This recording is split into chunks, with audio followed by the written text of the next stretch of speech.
We're going to start with a welcoming, centering prayer for everybody. Thank you for everybody who came, my Enneagram friends. Yeah, it's so good to see you in the storm and just all these weeks that we've been together. It's been a special time. So every time I have been able to learn best, it's always been in situations like this, like just to be able to hear people's stories. So this is just a really casual place, I hope. I hope it's a safe space where you just hear, where you guys feel comfortable to share, and that we can just have a good practice in just listening to one another. I think, again, that's the most that I've learned through the Enneagram, is just the ability to sit and kind of reframe things that I've maybe projected onto people, and always look for new ways, a refresh look that we can have on one another. Okay, so I'm going to start us with a little centering prayer. All right, if you want to sit up a little straight. Lord, thank you for this day. We just give to you all of our agendas, all the things that we had to give over today, all the things that we had to do today. Help us just as we are noticing just that maybe some of the tensions even in our body that maybe we're carrying with us, some of the heaviness and the weight around us. Just ask that you would come in these places for healing, for refreshment, maybe some of the nerves that might be in our stomach, my stomach. Just pray that you can meet us there. Just pray that we can be brothers and sisters to one another. Be still and know that I am God.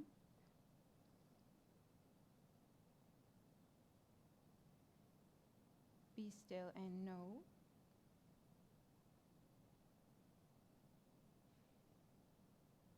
Be still. And be. Amen. All right. We're all ready. Open up all of our hearts. Just kidding. Don't have to spill it all. Yeah, you can go if you want. So our first question is, in our first session that we've had together, we talked about how the Enneagram is often used as a weapon or shield, and how that actually counteracts what it was intended for. So the Enneagram at its best can help us get out of the boxes that we have put ourselves in. What experience with the Enneagram have you had that has been helpful, and what maybe has not been helpful for you? Sorry, Kevin, you're right next to me. You want to start? I had a lot of great thoughts about this, but sitting up here, my nerves get going. Yeah. I can't remember what I was going to say. Yeah, that's. I'm going to give it to my wife, and then Yep, back to me, totally. because then I'll remember. Yeah. What is that? What I'll about see. the Enneagram is Yes. helpful and what is not helpful? Yeah, what has for you? Yep. So we'll have to, get close. Yep. Sorry. Okay. Yep, perfect. Helpful. I think in our marriage, it's been very helpful to understand each other and where we're coming from and our perspectives, and to not think that he should see it my point of view, because it's the right one. So we were just talking about it in the car, actually. It's been really helpful for us. We're very opposite, I feel like, in a lot of things, and so to stop sometimes in the middle of arguments and go, oh yeah, this is how you're seeing it, and you're interpreting it, and you're thinking through, and vice versa. So I think it's been really helpful in my close relationships, and that just to be more self-aware of what I'm bringing to the table. And anybody that knows me, I'm a huge fan of the Enneagram, but I don't like that I do it all the time. That I'm that I use it to oh, well, she's a this or he's a that, and I kind of wish I could have enough self-control to not do that, because I don't know, and I think I know, and so that's probably what I don't like about it, is that I just assume things about people, and then I have to go back and be like, oh, that's even worse. So Perfect. All right. Do you want to? Yeah, we'll give each other. I think for me, the most helpful thing was realizing as we read, we were in a car driving somewhere, and we read my number, or we were just reading all the numbers, and we got to my number, and it was like, oh my goodness, that's me. I'm not crazy. Yeah. Yeah. And I realized I had been trying to fit into a different slot because it was more like our culture values certain things, and it didn't seem to value what my true personality was. But I read it and I went, oh, that just feels so good, you know? So it was helpful for me just to kind of be at peace with who I am and not try to fit something that I'm not. But then on the flip side, the tough thing that I struggle with is that in our culture, we value certain numbers. Yeah. We were talking on the way here, and Abby said we value that in leadership, and I even go beyond that. Like, I just think in our culture we value numbers, and then there's numbers that get less value. So for me, that's a really, like, I see it play out, and I'm like, gosh, that really shouldn't be. Like, each of us have some value, and we can come to the table. So That's great. Thank you. Sarah, did you have anything? I think mine is similar to Kevin's, where when I read about sixes, I was like, oh, okay, I can identify with that. And it was very eye-opening to understand why I react or respond to things in ways that maybe Randy doesn't or people around me don't, or why I want to have certain conversations that other people are uninterested in, like always having an exit plan and what are we going to do if the apocalypse happens? Where are we going to meet and survive? And so, yeah, which for me was just a good way for me to understand my own, the way that I think through things, or the way that I first respond to things. That's very different from others, where I would think, well, why aren't they worried? Why aren't they anxious about this? And so, yeah, it's just, and then it's good to know that and then to move beyond it, too. So. Great. Thank you, Sarah. Yeah, it's not going to work. It's okay. Oh, we got another one. Great. I will confess that I can have the tendency to want to make a lot of Enneagram jokes tonight. Yeah. I'm already disciplining myself not to have like two of them. It's interesting that you said, Abby, that the Enneagram helps us get out of boxes, because it was always my impression that the Enneagram puts people into boxes and gives a person a number. But the way that's manifested in my life is in my areas of brokenness. That I feel like I probably, if you would have asked me about my areas of brokenness, main areas of brokenness, I would have kind of said the quintessential dude stuff. And I've known now in my last 3 years of journeying with the Enneagram, I see my shadow side or my brokenness completely different, and that I've been trying to grow and see the invitations out of my anger and into better things. And I would have never done that before the Enneagram. I never really kind of knew what the stuff I had to work on was mainly, if that makes sense. Yep. It does. Do we get a stretching that? Okay, you got it. Yeah. Check. Yeah. It works. Pass. So my experience with the Enneagram is limited. I took the test and I'm a 5, big surprise. So I can't say that I've thought about it a ton since then or utilized it a ton since then, but I've been having conversations with people who have, like Randy and like Abby.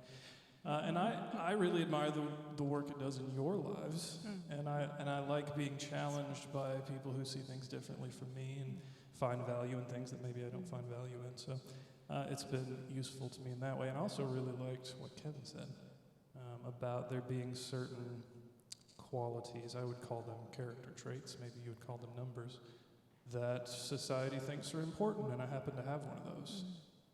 And so I like that it highlights other ones that are just as important but less noticed. So that's a good thing.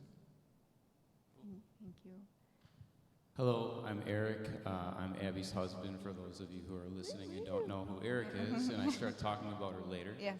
I did share a lot of Eric's stories. Sorry. But I would say one thing that I find value with going through learning about the Enneagram, I'm by no means a scholar at the Enneagram or speak it to Abby, but I definitely receive a lot of wisdom through it and her knowledge of it.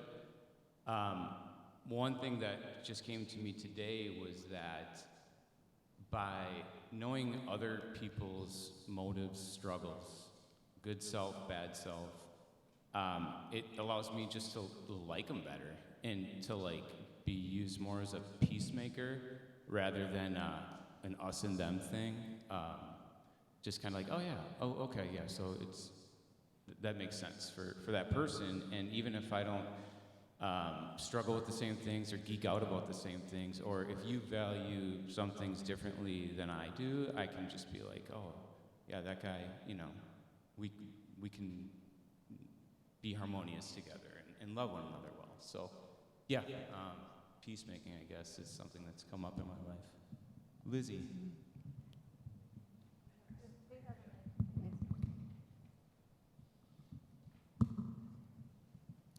Okay.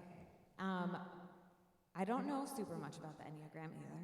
I know a lot from Abby and what I've experienced with her. I think learning about the number that I related to was helpful in the sense that I feel like I've always been very overwhelmed with myself and my mind and how I perceive things, and it was comforting to read it and see that it's just something about how I am and that it's okay. Something that I've found more unhelpful with my particular number is that I feel sometimes that it's kind of surface level, like it denies me of depth in some way, which I do have a lot of depth, but then the shame tends to go with that. I don't know if that has anything to do with the number, but it's possible. Also, my husband and I are like opposite numbers, so. It's true. I found it interesting and that helpful in that how some people do find it that they can tend to box themselves in when they discover what their number is or whatever. But I see it as a very cool map in how once you learn like where your center is, you can actually, as you get introspective, see where you flow to, like you got your wings, but then where you get to when you find your happy place, or when you get stressed, where you go to. I think that's very helpful in that manner. It's also very helpful that having done a lot of growth in probably just the last 10 years, to give the words to the things that I've learned. And a lot of people, when they finally discover it, they're like, yes, that's me. And like every single word that was in the description, I can totally relate to. Another one real nice, helpful, and interesting thing is that my happy place number is actually her core number, which is kind of neat. Yeah. I don't really have an answer to how it hasn't been helpful. I can't say that I've experienced anything that isn't helpful yet. Hey, well, I've known about the Enneagram for a number of years, mostly because of this lady, I would say. But 2 years ago, I took what I would say, rather than the little version on your smartphone, like a major version of it that took a significant amount of time, and feel like it actually gave me some understanding to who I'm being described as in there. I think what I appreciate the most about it is, as opposed to lots of the other personality-esque sort of things that I've taken in the past, this one actually doesn't just talk about strengths, but it talks about your weaknesses. And I think that is a huge blind spot for people that only thrive on personality tests and things and that, because they're walking around thinking they're the greatest of their area, but maybe not so much. So that, for me, was really helpful to understand that a bit more. I'm a 9, so the peacemaking part was definitely part of it, but the weakness being, understanding your anger stuff was really explained to me well. So I appreciate that about it, and also, which I haven't had a ton of time to go into, I would love to understand even more about who and what other numbers you relate to better or worse, and that sort of thing, and your postures towards them and what would be helpful. Just knowing that and considering it would be good. I don't think anything else needs to be said, but I think one of the things I really have come to appreciate about the Enneagram is not only your number, but also understanding just how, like, your childhood and your earlier life has formed those things, and to understand that it's not a defect. It's just part of who you are and part of what that is. And so in that, I'm an 8, and so I often would look at it just as I did other personality tests or whatever, and put myself in the negative box of it. You're bossy, you're this, you're that. And so coming to understand, like, there's reasons I relate to the world the way that I do, and what I bring to the table is actually valuable. And, like, it's okay to actually speak out. It's okay to question. It's, all those things. So yeah, that's been something I've really come to appreciate. And even as I talk with people who are familiar with the Enneagram and know their thing, like, just even how I relate to them, the questions I ask, the ways that I try to enter conversation with them, to not put them in a box, has been really helpful. And then the thing I would say that I didn't like, or negative, or whatever that part was, is that I think a lot of people tend to put themselves in that negative box. And so that's the part I wish didn't have to happen, because even in some conversations that I have with people, to say, like, no, we actually need that part of you. Like, the body needs that part of you. Your friends need that. Your family needs that. And yet so many people hold themselves up and go, like, this is the bad part of who I am. And so I would just like to have even more understanding to help people not do that, to not put themselves in the box and not put others.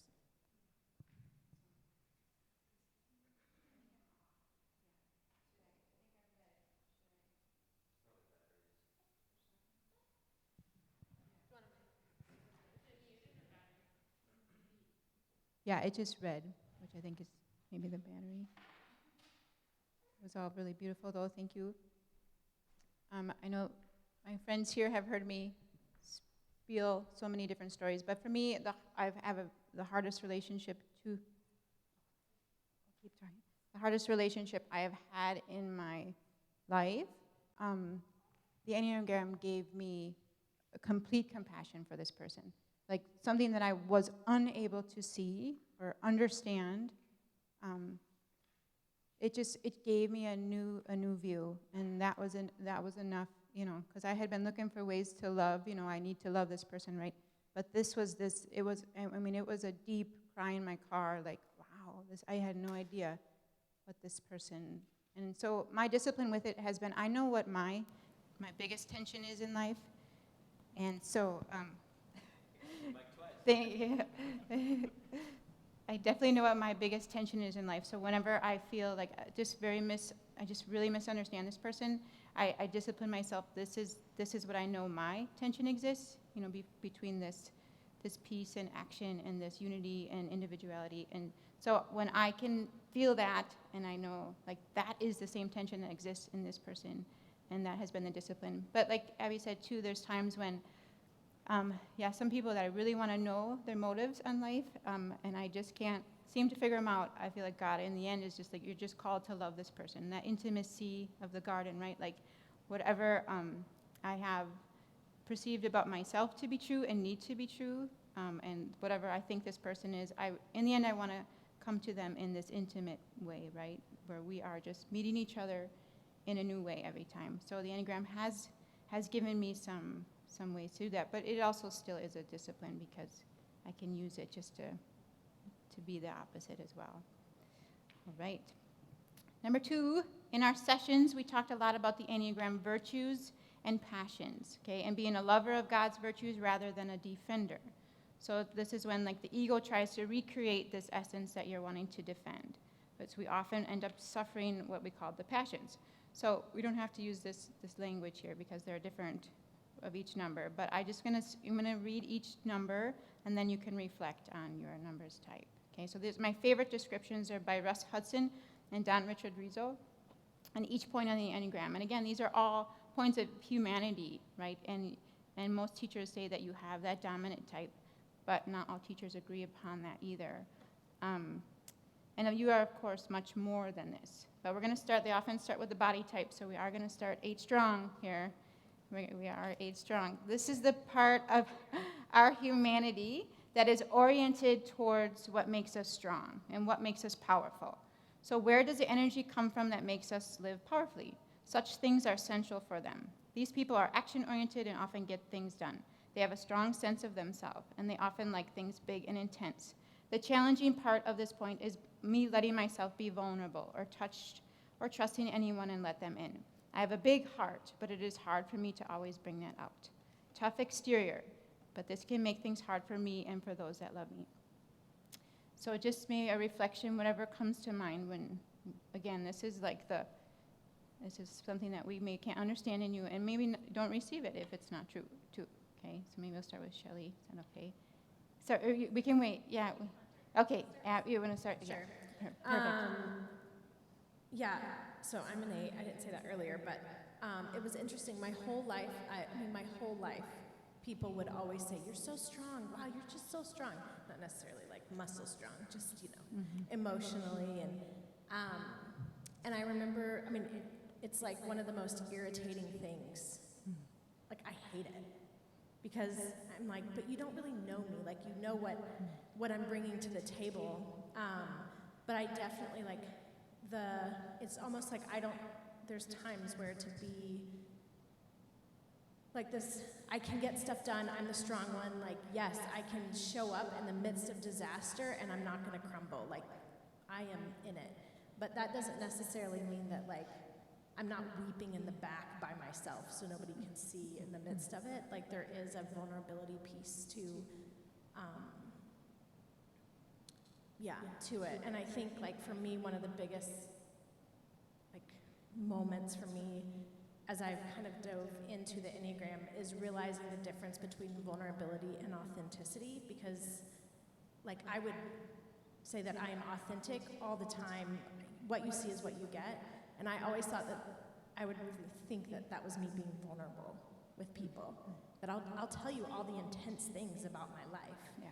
But that actually is not vulnerable at all for me. That's very easy for me to do. But to sit, and have like an intimate conversation with Kevin and tell him how much I love him and all the things that I love about him is very difficult for me to do face to face because it's so vulnerable.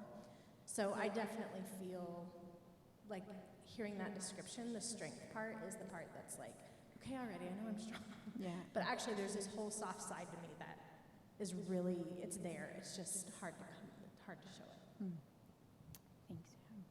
Are you ready, Randy? Are you ready? Sorry. Eric, do you want to give him a mic?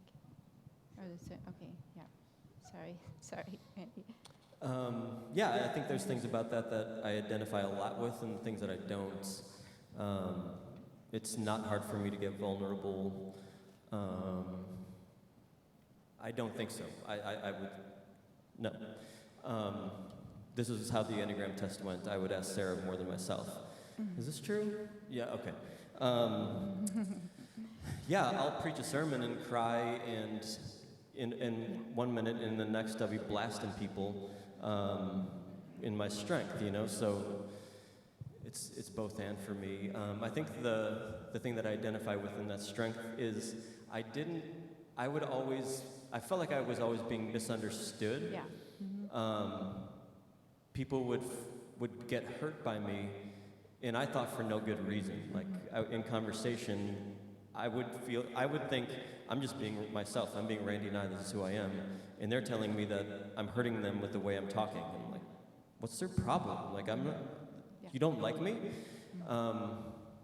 Took a long time. Mainly, not even, it was before the Enneagram, it was just the Holy Spirit telling me, it's because you're being a jerk, and the way you're bringing yourself. So I really identify with that. That's been a huge hardship relationally, is how to not see that area as like fundamentally who I am, but something that I can choose to not, I can choose to engage in different ways, but that is my predisposition. It's just preaching comes natural to me. Yeah, thank you, Randy. Shelley? Okay, I think I've thought now Yeah, long enough. Yeah, good. So, yeah, for me, the being strong part was definitely a way have always been perceived. Bossy was more the thing that was said to me than anything. But in that, learning how to be vulnerable wasn't the hard part. It was people accepting my vulnerability. And, I'll give an example. When my parents divorced and my father left the house and packed his bags and walked out, I was sitting at the kitchen table. My mom was doing my hair. And she said, no tears, no tears. He does not deserve it, no tears. And so I learned to hide that and to just push it down. And then when I began to understand more about myself and realize that I can be vulnerable, those were the voices I would hear is no tears in whatever situation. And so I think that's taken me time to learn. I can cry now in front of just about anybody a lot of the time. But again, I don't think tears are the only thing of vulnerability. It's sharing those places in our hearts and the saying, I want to be noticed for who I am, not just my strength, not just whatever. Those were things I did, and they formed me, but it's not the whole of who I am. And so just being able to do that and to share that is a hard thing for me. It's one that I go, oh, it's not safe. And until I know it's safe, I'm probably not going to go there. But yet I can go there pretty quickly if I know it's safe. Thank you. And let me just say, for any Enneagram 8s listening to the recording, I do think it's uniquely hard for a woman to be an 8 in our world. There's not as much space. You get the bossy labels or I'll let you say that, Abby. But I don't think it's easy to be a woman and be an 8 in our world. Yeah, thank you, Randy. And thank you, Shelley, for sharing that. All right, moving on to the 9s. This is a part of our humanity that values ease, peace, groundedness, flow, and unity. They value simplicity. They have a natural capacity to see other people's point of view. At their best, they can help people find their orientation. They are oriented towards wholeness. When they are not present, they shut down and are not available. They can be quite stubborn or passive-aggressive. This can make things very hard for them and their loved ones. Sorry, Randy, spotlight's on you. Just share whatever comes, and don't receive whatever's not yours. All right. Yeah, I already fessed up Yeah, my number, didn't I? Yeah, I definitely identify with it as I heard it described to me just a couple years ago, and that's a pretty decent description. I think the peacemaking aspect of things, I've always been the even-keeled sort of person. My mother and my sisters are going crazy at each other and throwing things and all of that, and especially their attitudes and mouths and all of it. And my dad and my brother and I are just kind of let's go watch the Brewers, That's all that mattered in that moment. And so, we just, it was almost like peacemaking wasn't necessarily, I didn't view it as an active thing. So maybe peacemaking isn't even how to describe it, because that seems like something you're actively involved in.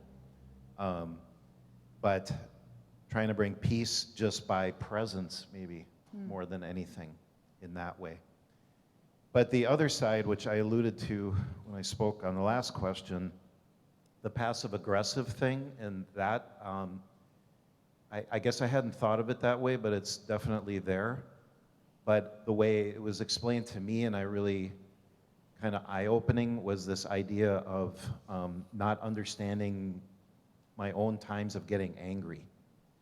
And it's actually, when I can think of about 4 or 5 times in my life where I had an out-of-control anger thing going on, and I felt it in every aspect of my body as it came out, and it came out sideways. I mean, like, really bad, and did not know what was going on.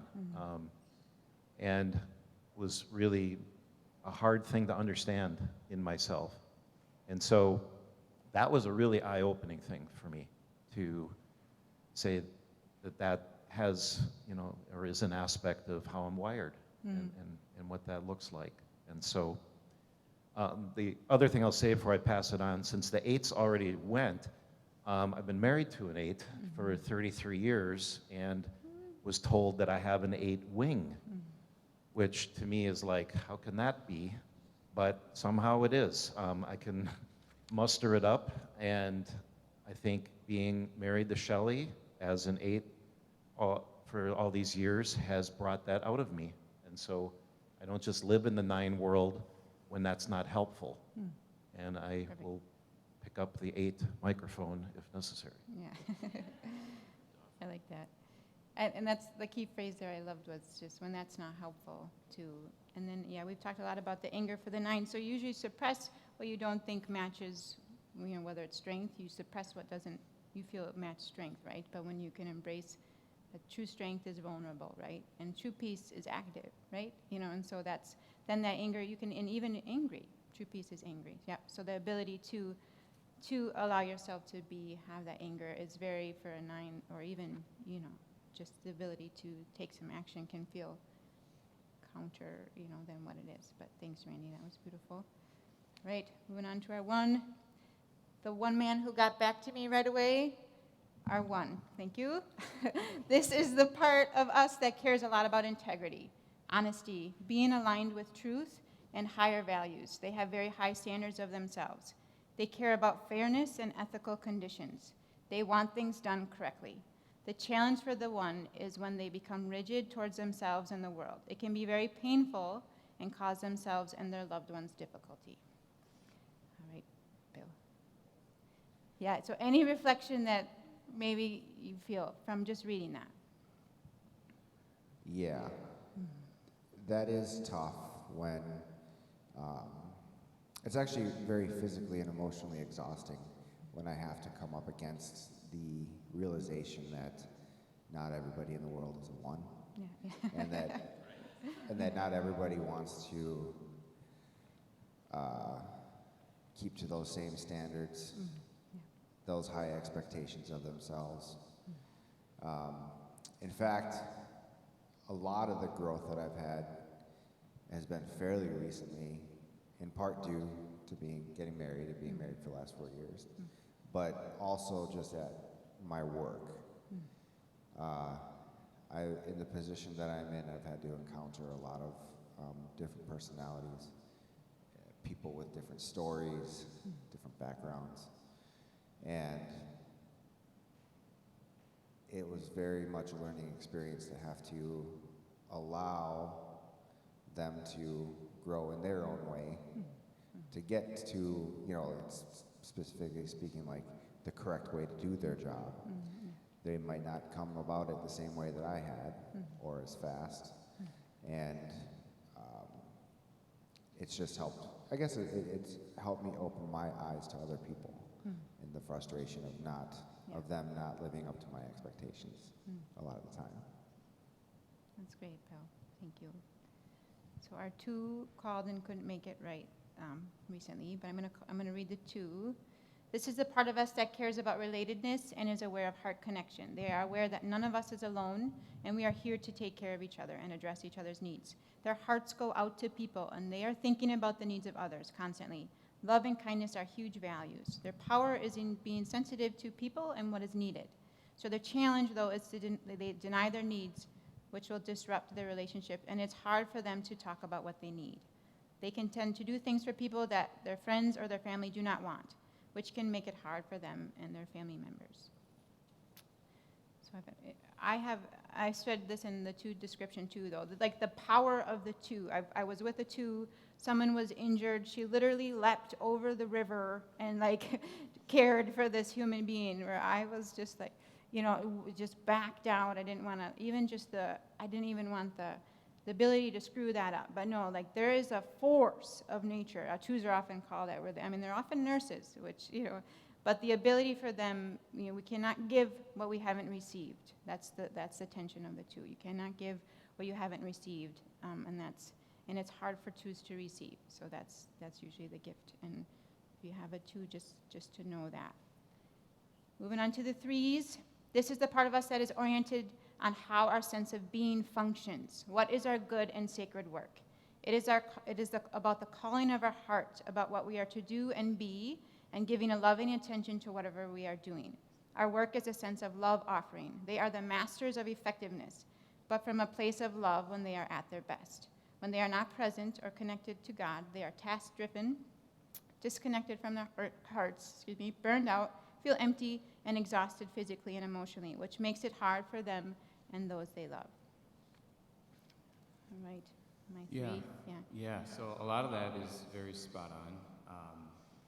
I guess it's a gift and a curse when you really care about what you do at work, because some could say you're letting that stress, turn you down as a father or as a husband, or, and you're taken away from that because you care so much about what your boss thinks about you. And so it's a good thing that I care about what people think about me, because I give people the time of day. I want to get to know them, on more than a surface level. But if I'm not thinking out of that healthy part of being a 3, and I'm just thinking about okay, you got to get it done. So, got to climb the ladder, got to do more and more. I guess I'm speaking on a work level. So for a lot of time, I was just trying to get promoted and make more money and, oversee a bigger territory, to climb that ladder.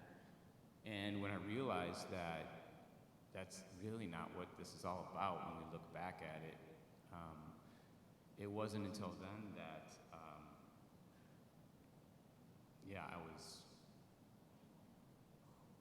I was able to, I lost my train of thought there. It's okay. Climbing the ladder. Yeah, what else could I tell you about that? There was a lot there.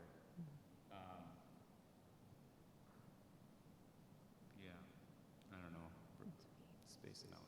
That's all right. When I think of it, I'll grab the mic, but that's all I got. Yeah, that's good. All right. Being married to the 3, though, who wakes up at 4 in the morning to go running and still has enough energy at the night. The 3's energy is quite impressive.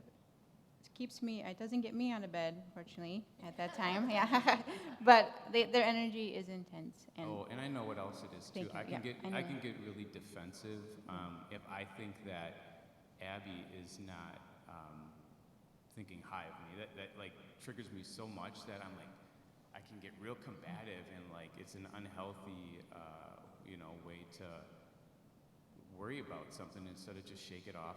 But when things are going well and I'm in a healthy place, I can just be oh yeah, that was knee jerk. You're right. I could have done that different, and it's not going to crush me. Yeah. Because I'll lose sleep over things that other people wouldn't, within my brothers and sisters and stuff. I really want to keep that together, which is good until it's not. So. Yeah. Thank you. You do have a good story about making it to the top of Lens Crafters and then deciding not to take that position anymore. A lot of people thought I was crazy for giving up the position I did, just because it was, I don't know, it turned out it was what I was going for a long time, and it took a lot of hard work to get there, and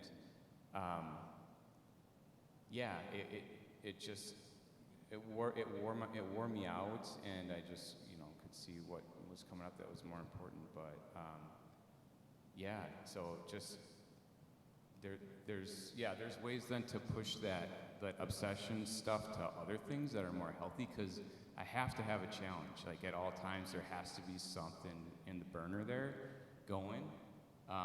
So yeah, to be able to choose a healthy one that I have more control over, rather than my work situation, which I really didn't have much control over, and it could control me. So yeah, that was a good realization. Yeah. Thank you, Ray. All right, and 4, moving on to our 4s. This is a part of us that loves depth and intimacy and beauty.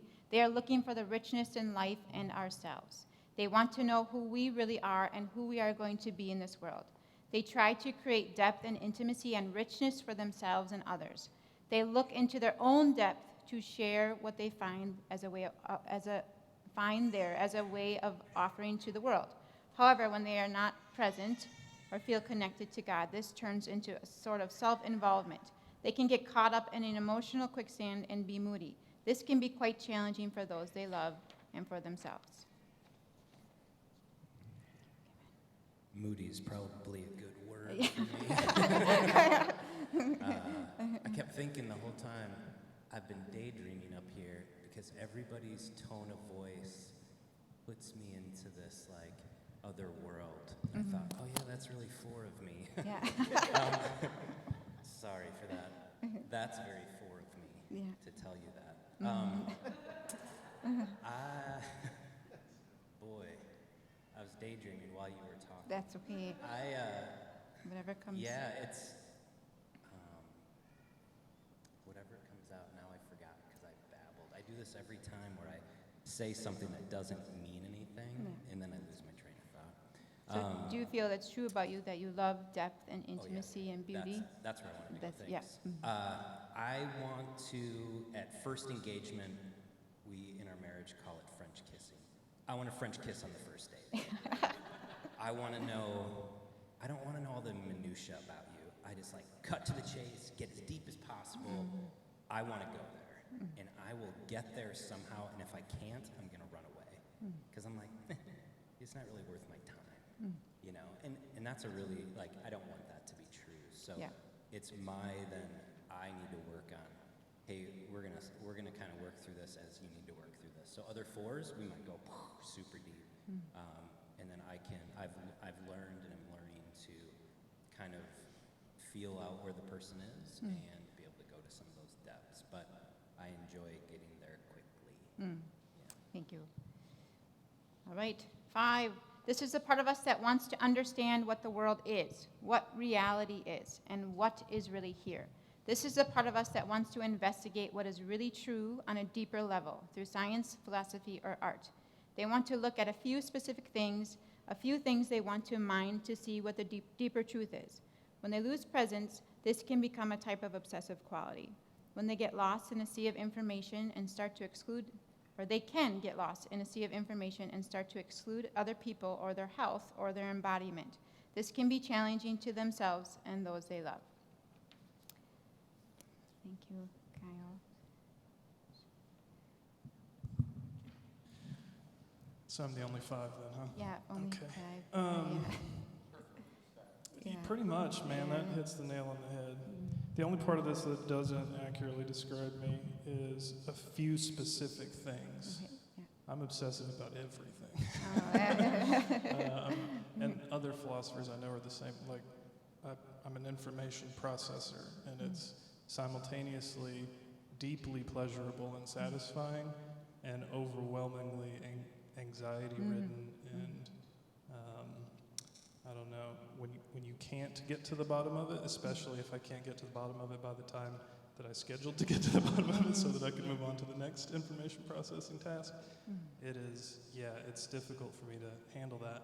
To the extent that my wife and I have been talking about this recently, I'm really good at dealing with major life events. I haven't quite gotten to the bottom of why that is yet, but like, huge relational changes, somebody in my life can die, lose a job, whatever. Water off a duck's back, no big deal.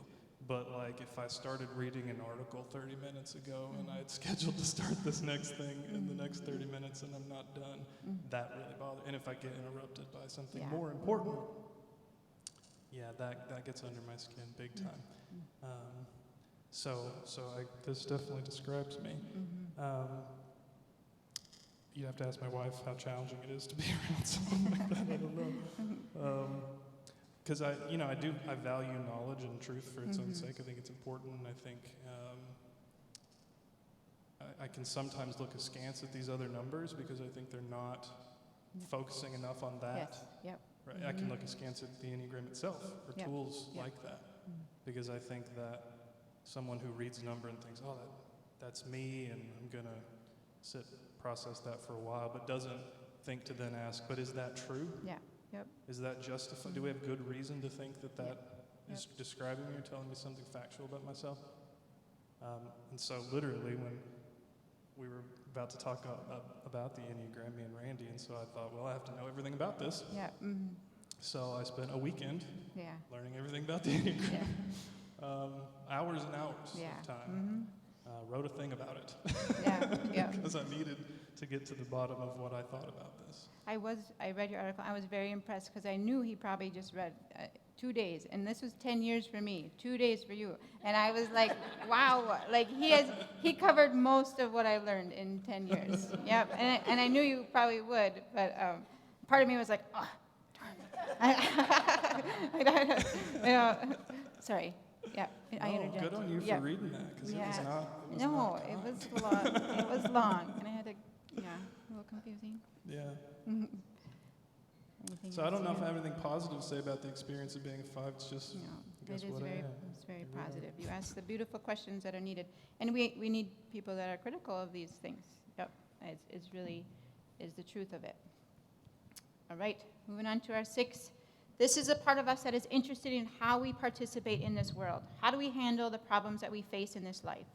What gives me the confidence? What can I trust in this world? They are curious. They're seekers of something solid. That is a good word for a 6, solid. But also skeptical about what is not dependable or helpful. At their best, they contribute to the stability to any situation, and they are trailblazers who create ways for people to be. When they lose presence, they can get obsessive and worried and reactive and even paranoid about what is not working. Their mind goes with that, and their nervous system feels like everything is not working. This can be hard for them and their loved ones. Can I look at it? Yes, There was like 3 points as you read them. Yeah. Oh, yeah. Okay.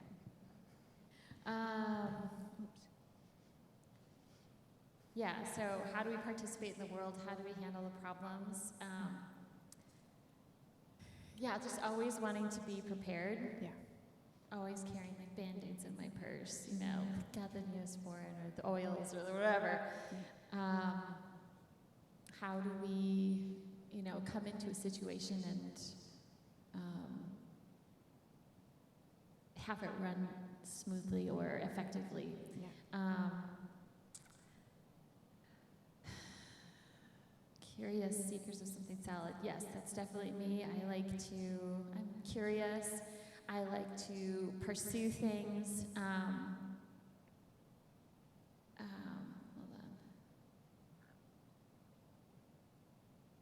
I forgot what I was going to say about that, though. That's okay. I'm definitely curious. I definitely like to seek and be challenged and to grow.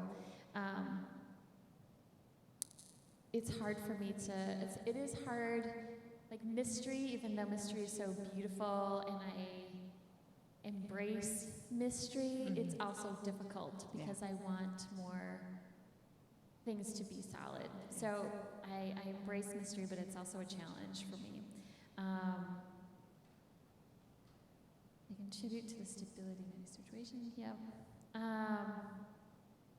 And then, so like when I lose presence or, grounded being kind of thing, I am a total worry ward. I am anxious. My whole physical body is reacting to things, and I can definitely relate to that on a daily, nightly, basis. Yeah. minute by minute. Yeah.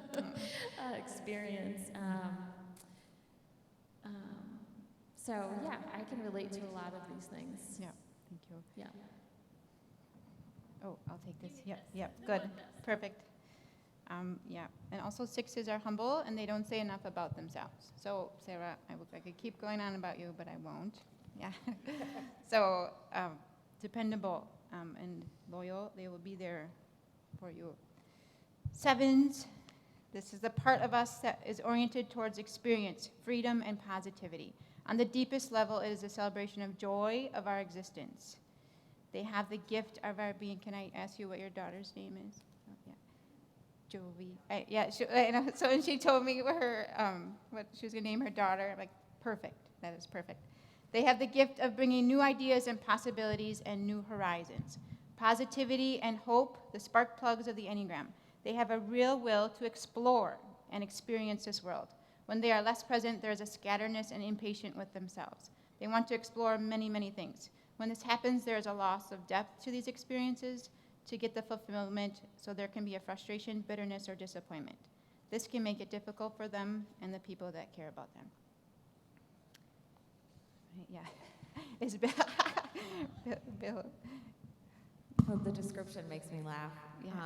It's so true. Yeah. Yeah, I just want to do all the things all the time right now. Yeah.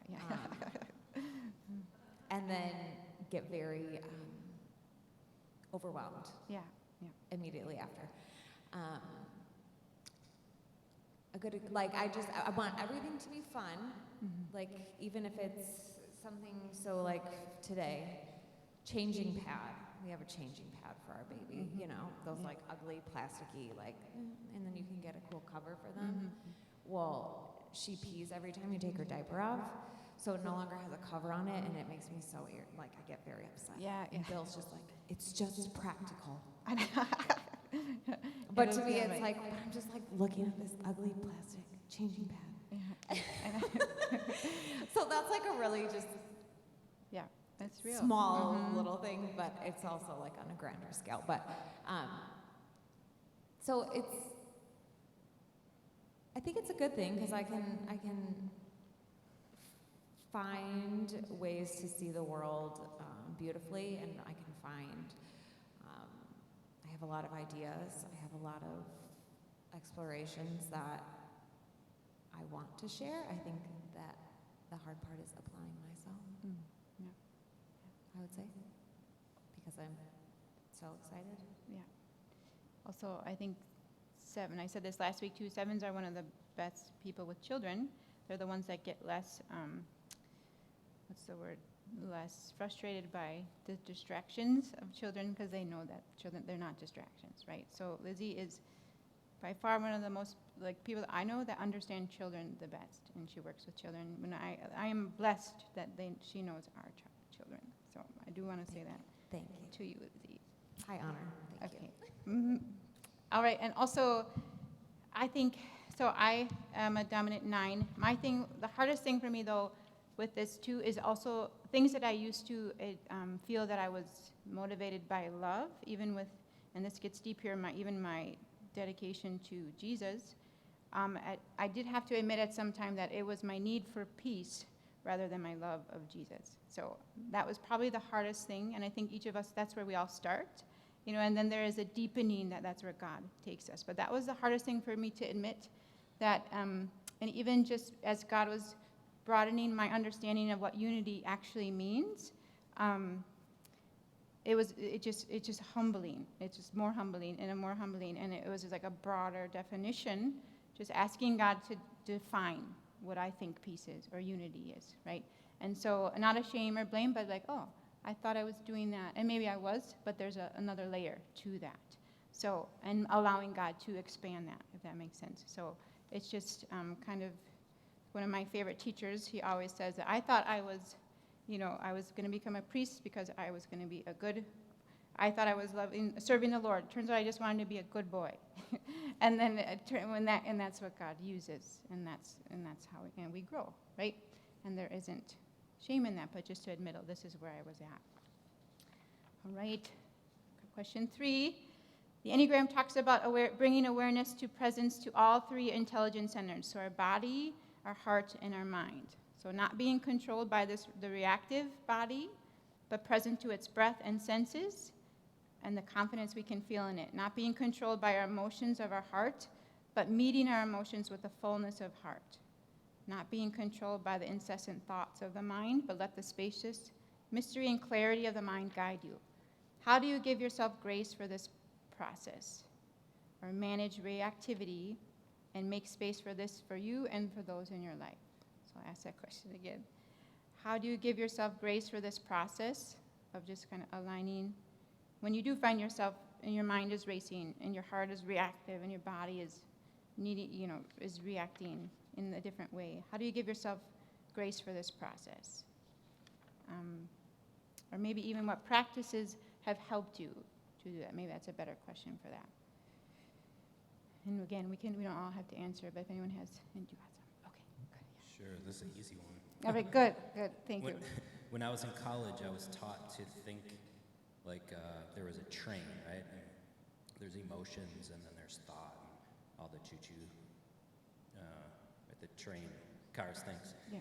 And the one that should lead it, the engine, is your thoughts. And your emotions are way at the back. And that didn't ever work for me, but that's how I was trained. So I thought, well, this is the way life should be. And it was kind of like I was buttoning my pants really tight. And when I got out of college, it sort of went, and I got to be emotional again, kind of for the first time. And it is my struggle to be emotional 100% of the time, 100%. I could let my emotions dictate all things that happen, and it is the struggle of my life, and I have not mastered it at all. And sometimes I don't even want to. Yep. It feels really good just to be like, whatever I wake up as, and I'll just let it flow. But the problem is, I go pretty dark pretty fast. Breaking Bad has become a big deal for me. But I can live in that, in the wallows of that, and it doesn't work very well in a marriage, like 0%. And it doesn't work very well as a dad. So it is learning how to rely on my wife and go, I can't get out of this. So some of that has been my process and is my struggle often, because I live, I was taught to be the caboose, Right. is really my engine. So Thank you, Kevin. That was beautiful. Thanks for sharing. Yeah, perfect. I'm someone who could spend 3 hours in the middle of the night going over something that's making me anxious, just over and over and over and over again for 3 hours. And I finally have learned just those stilling breath prayers that take the focus off of whatever it is that's making my brain go, my mind go. And that has been really helpful. Those centering prayers, or how many times can I get through the Our Father, the Lord's Prayer. But yeah, that's kind of what's helped me. Thank you, A Sarah. little while ago, Randy said that Randy Schmore said there was 4 times in his life where he got uncontrollably angry and he felt it in his body. And I was like, that's a good week for me. Yeah. I'm not joking. So yeah, feeling things in your body is a real thing. And that feels uncontrollable sometimes. And then on the flip side, the good stuff, you feel it in your body. So yeah, the struggle is real. Yeah. Thank you, Randy.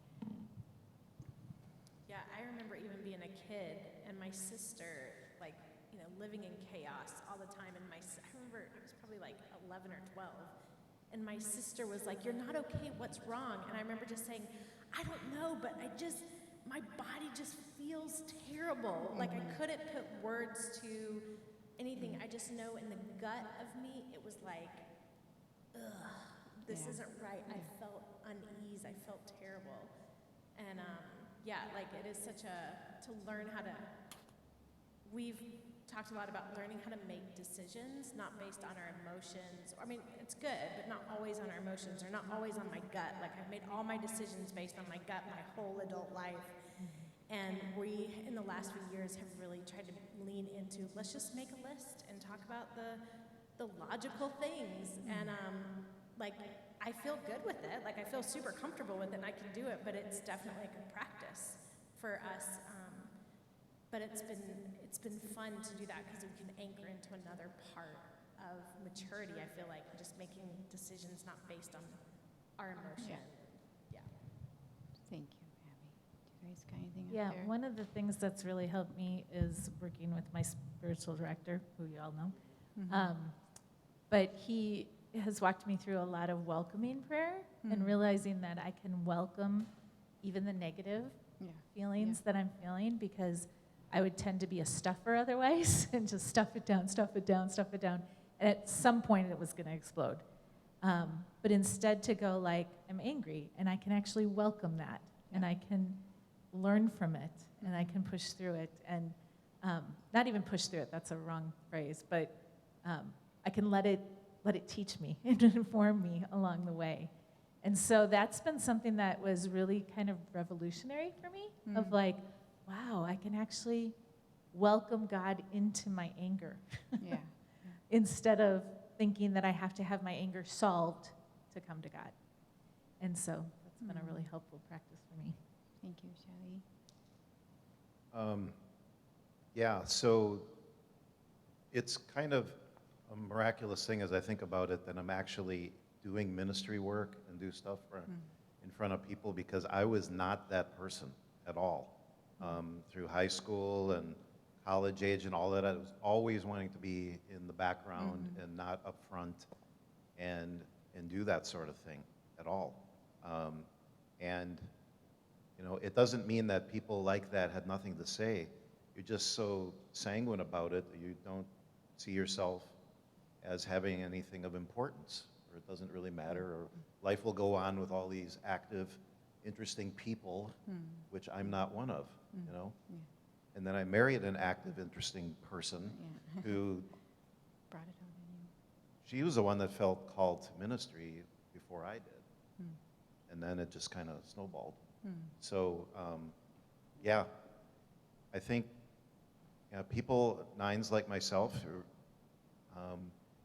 if there's not something maybe external that's going to motivate you, they're potentially in danger of just kind of sitting there on the side and not feeling like they can offer anything. Yeah. 'Cause I felt like that for a long time. And then when you do, though, it is extremely beautiful, though, Randy, when you, the leader of the humble servant. So thank God for Shelly. Ooh, yeah. Yeah, I know. All right, we have any words? Anybody else? It's okay if not. No pressure. This was the one about giving yourself grace. Yeah, yes, grace. Mm-hmm. I found that with grace with myself Yes. and others as actually time. Yeah. When I'm at work and I get angry about the way that they're doing things and they're not doing it right because they should be doing it right. Yeah. And then I have all these solutions in my head. It's so easy to just want to walk up to whoever's in charge and just tell them what they need to do. But I just found that I need to just keep doing whatever the task is I'm doing. And in no time, all of a sudden, I'm alleviated of those angry feelings or just those frustrations. And in fact, it almost then seems silly. And then you get much more clarity in how to proceed with finding those solutions, or if you even need to be a part of those solutions, you know. But time, which I think is just overall in life, is a very precious commodity, and is probably the greatest gift that we can give for each other and ourselves. Thanks, Bill. It's beautiful. All right, I'll move on to the next question. In a society marked, no, we have two more. How are we doing, everybody? You doing good? Yeah, you look great, looking good. In a society marked by division and hostility, and an inability to navigate the terrain of our differences at times, we can tend to overlook the inner division that fuels maybe our outer division. Think of an example, Enneagram related or not, when you took out the plank to help see clearly how to help take the speck, as you just said, of your brothers or sister or spouse. And then, so that could be just enough. Or how does it help you and your relationships to know that you're both working on your inner work? So we talked a lot about how the Enneagram is a lot, like Bill was just saying, I'm seeing myself get frustrated with the situation. It's not right, but I'm going to give myself some time. I mean, that in itself is a inner work, like rather than I'm going to, react on this is not right away. I'm gonna process, pray, think about it. So how does it help you in your relationship to know that you're both working on that? You're working on whatever's triggering you, right? So maybe it's the 7. What might trigger the 7 will be the opposite of joy, right? Having to go through painful things, mundane, boring things, right? Maybe that would be a trigger for a 4. Or anybody putting those things on. So how does that help you? Should I redo my questions? Okay, I'm going to go do it. Where am I at now? Darn. Okay. Oh, yeah. Think of an example, Enneagram related or not, when you took the plank out, okay, or you're doing your inner work to see clearly how to help take the speck out of your brother or sister or spouse. So Bill kind of just gave an example. Does anyone else have an example? Thank you. Yes. Yeah. Yeah. It's not Randy, actually. He can handle it. I think, probably. No, it's actually not about you, but just about me and my own inner work. But just so Shelly, Randy Schmore, Randy, and myself, and one other, we're on the elder team here at Brew City. So there's 3 of 8s on our team, and it's a lot. And Randy and I really go head to head a lot, I feel like. But I think something that's been really good for me is realizing my own discipline of feeling in a moment, maybe feeling vulnerable to a situation where we're disagreeing, and it's having to have the discipline of realizing I'm not being controlled, right? Sometimes I will interpret our disagreement as him trying to control me or the situation, and so I come out swinging because I'm like, you've backed me in the corner. I'm gonna fight this out. And so some of the hard work for me has been nope, he's not trying to control the situation. And even if he was, which he isn't, it's on me to not respond in this way where I feel like I have to push back really hard to prove my point, to not be pushed in the corner.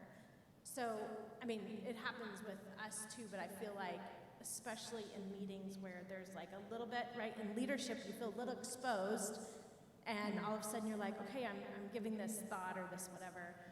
So that's been, I think, really something that I've taken away from our meetings, to just be like, okay, Abby, this isn't about you. This isn't about this dynamic. And you don't have to come out strong and try to challenge the situation. You can just be in the moment and let it play out. Thank you, Abby. Do you have any And thoughts? the 9 in those meetings just watching on the side. Yeah, this is fun. And it's like being at a boxing match, It's just I don't have to do anything. Just be on the side. But I know, because I'm married to one of them as well. She's when we're in a major conflict, actually, the example I'm thinking of is when we used to work in the same place, and there was a major conflict that came with our boss, and I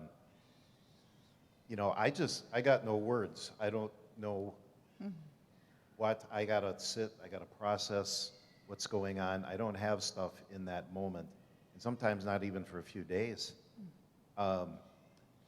She's got stuff, and it's ready to fly and go, and I just kind of watch the spectacle, That's what it is, especially because she's usually under control, and it's in that place, but it's just another example.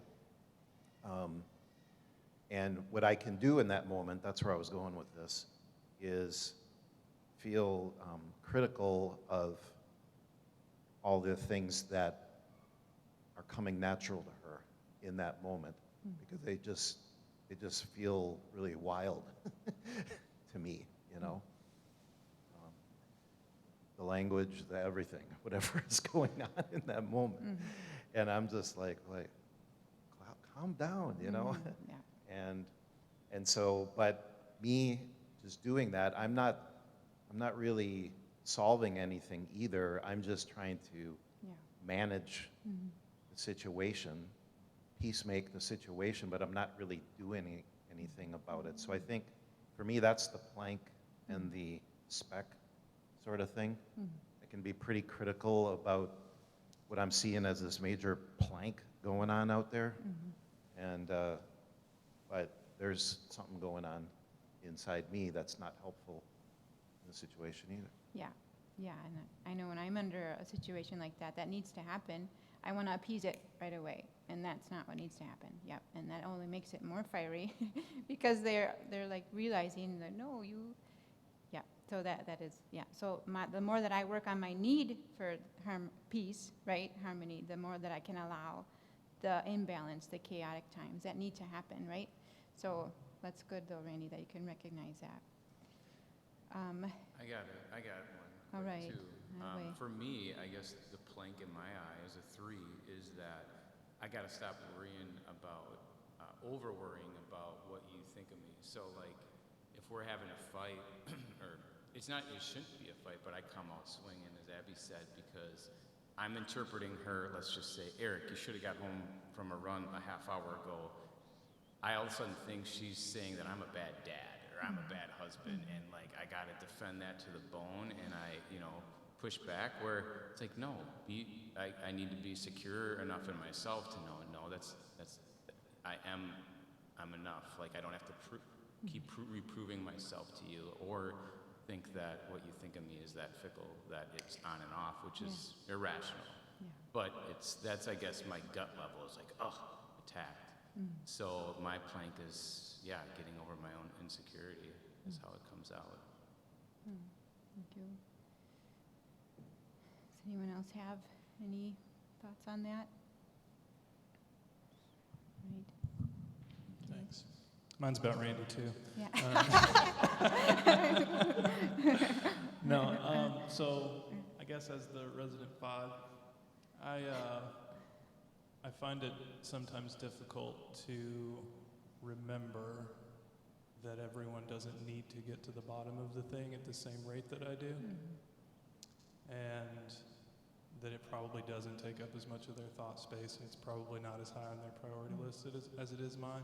If I've got a project and I want to finish that project, it's the thing that I've allotted to be my next thing. It doesn't even have to be that important, it's just the thing I decided I was going to figure out next.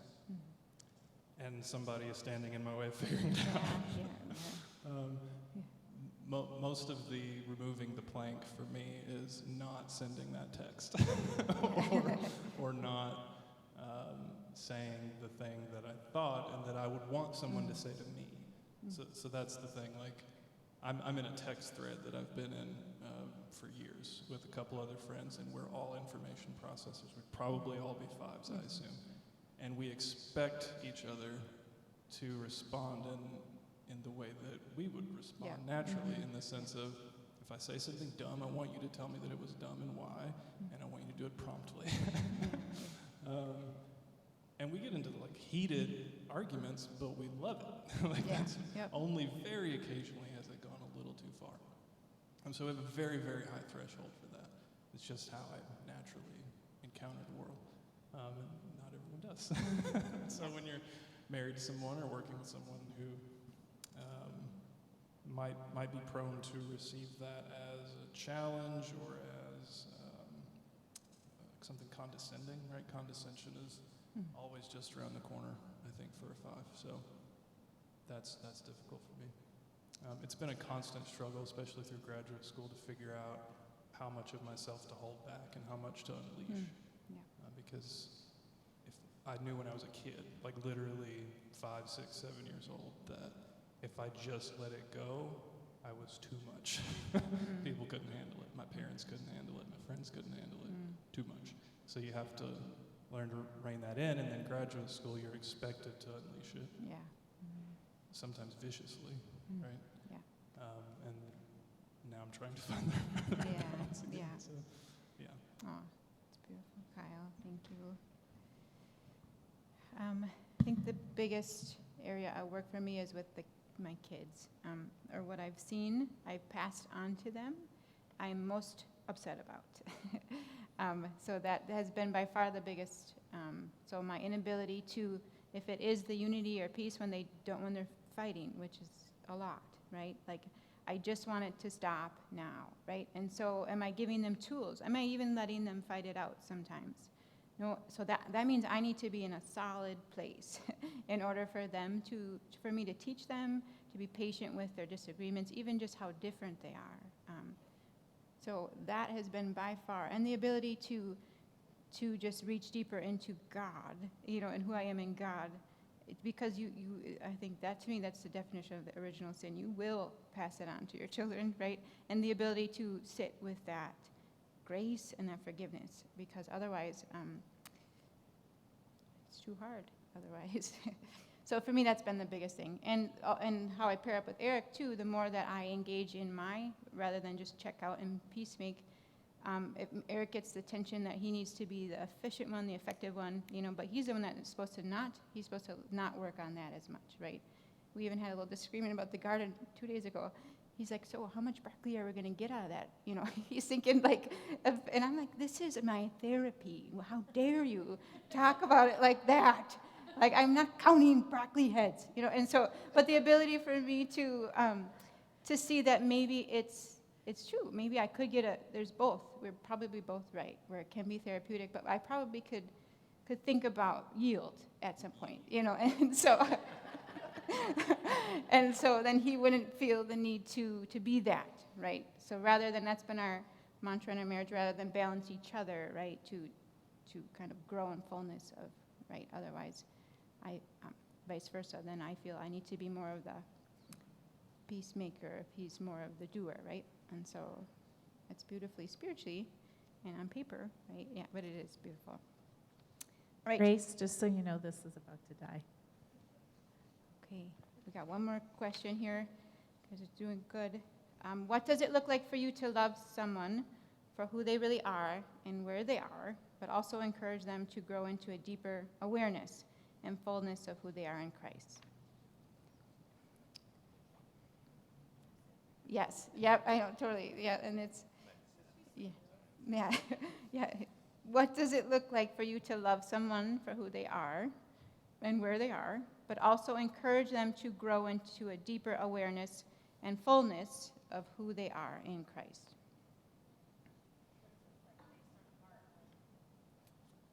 Yeah, and just where you're at right now, what does that look like for you? Encourage, yeah, that, yeah. So it could probably be both, maybe, right?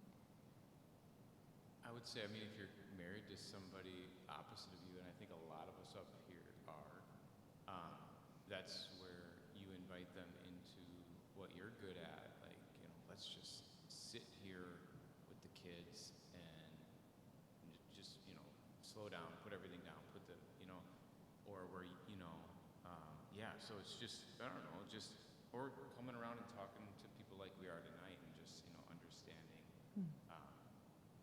how to balance your gift or your curse. It is good in that aspect that opposites do attract, I think, because it makes it a lot easier. I always have to see someone else live something out before I can really understand how to do it myself sometimes.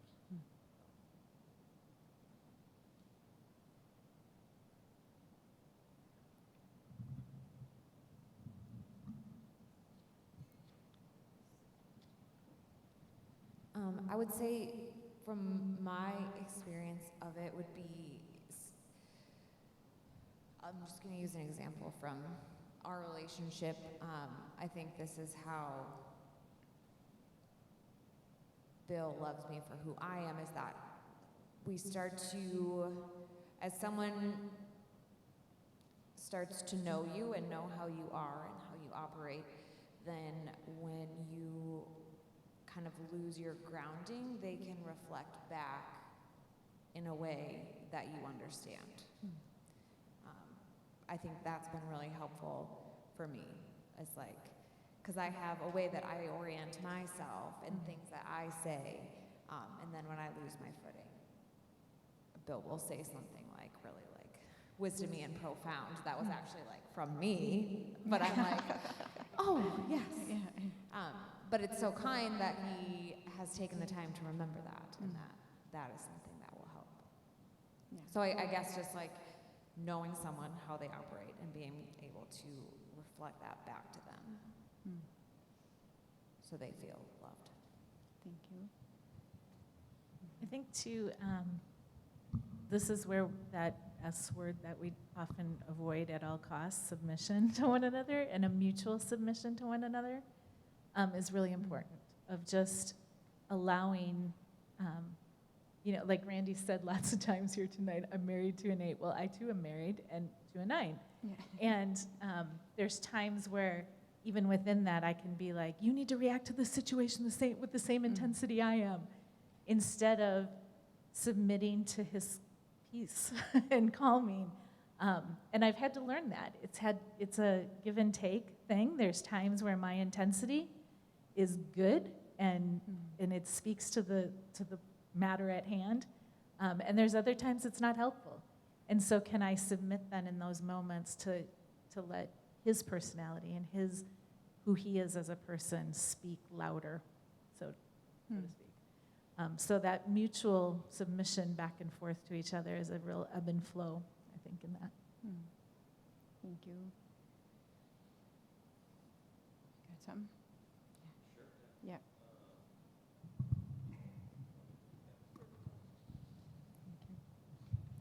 Yeah, and it's not just in marriage or,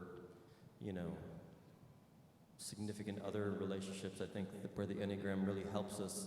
I mean, the elders as an example, I feel like I had way too much judgment towards the way other members of the elder team led before I knew like Randy, for instance, we would be like on the cusp of making a decision, and Randy would be like, hold on, let's think of what everyone else would think about this. And I'm like, yeah, let's just make a decision. Who cares what people think? That was for years. I would think that. Or Ian, who's a 5, he just sits there. That's all he does, from like appearance's sake. But really, he's thinking. Yeah. He's got to think it through really hard. And we have to invite his perspective, because he doesn't want to share it unless it's all the way down to where he thinks he's confident in. Yep. Knowing this about one another has helped me love and value Randy's perspective. It's helped me see, like, oh, it might not actually be best to just not care what other people think and just do what we think is best. It might actually be good to consider those conversations, or Ian isn't just reserved and aloof and checked out.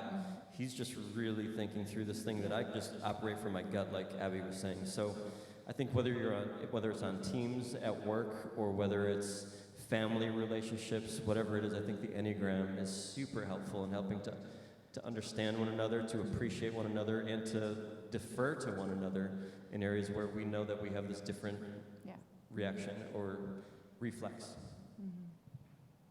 Thank you. Right. And can I just say, that's kind of what I was talking about with the submission, I like that Randy said, it's not just marriage, because it's not. We need to be mutually submitting to each other and hearing each other's, and so I love that. Oh, awesome. Yeah, please. Yeah. When it comes to,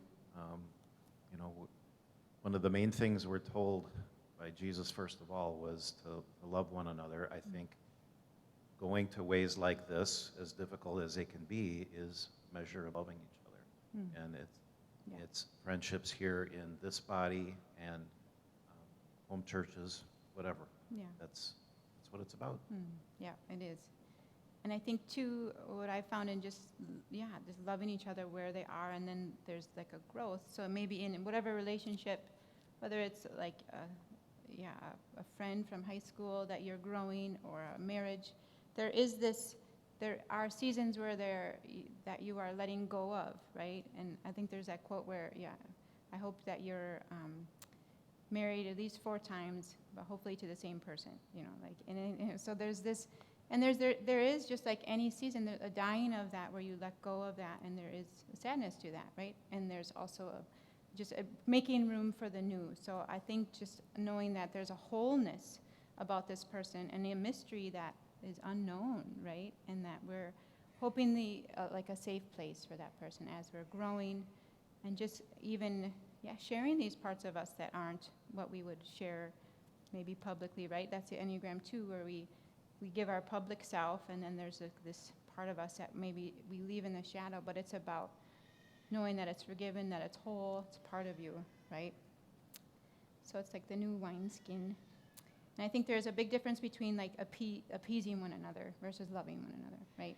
And the more, if I need, if I haven't gotten that peace and that unity from the truth of God, then I'm going to maybe try to use you for that, right? And I'm trying to, whatever, if I'm going to need that peace so much, I'm going to use you for that, and that's not love, and that's where I feel yucky, right, when I do that to other people. But I think I do want to end, and I've shared this with you, Jim Finley's quote, who's been my mentor lately, when he talked about, he is someone who I can hardly understand what he's saying because he's so poetic. He's a teacher for the CAC, and he's talking about that who we are is largely a mystery. Everything we know bears little to no likeness to what it is. We know what we know love to be compared to the infinite love of God. That is a God that we do not know. How can I be led by God beyond my ideas of God to the intimate realization of the intimacy of God? Instead of how to understand, rather know we are infinitely understood. So rather than wanting to understand, even if in a relationship I don't understand this person, right? But to maybe rest on that infinitely known, that we are infinitely known, by God is beautiful, right? And I mean, like, I could hardly understand what he was saying, like, oh, yeah, oh. But then it was like, oh, it was just so beautiful. So may you feel this confidence, in the groundedness of the Lord, and that the forgiveness, that we are, even as the air around us, that we know that we are. So I'll close with a little blessing, and then we can be on our way. And for the group too, I'll share some of the resources that I've had, and then any feedback I would love. And that was it, I think, is all I wanted to share. So our blessing, may we grow to know the strength of God that allows us to be vulnerable, the peace that can hold necessary disharmony, the joy that can suffer for those it loves, the dedication to what is unknown, the clarity in the middle of the mystery, the originality in the mundane, the success in our failures, the ways that we can only give what we have received and include our perfections and let it belong. May we wrestle all our nights only to let God wound us by the love of God, and let God alone be the one who gives us our name, our new name. Not our number, our new name. All right. Amen. All right. Thank you, everybody. This was really sweet. Yeah, I appreciate your time. Yeah.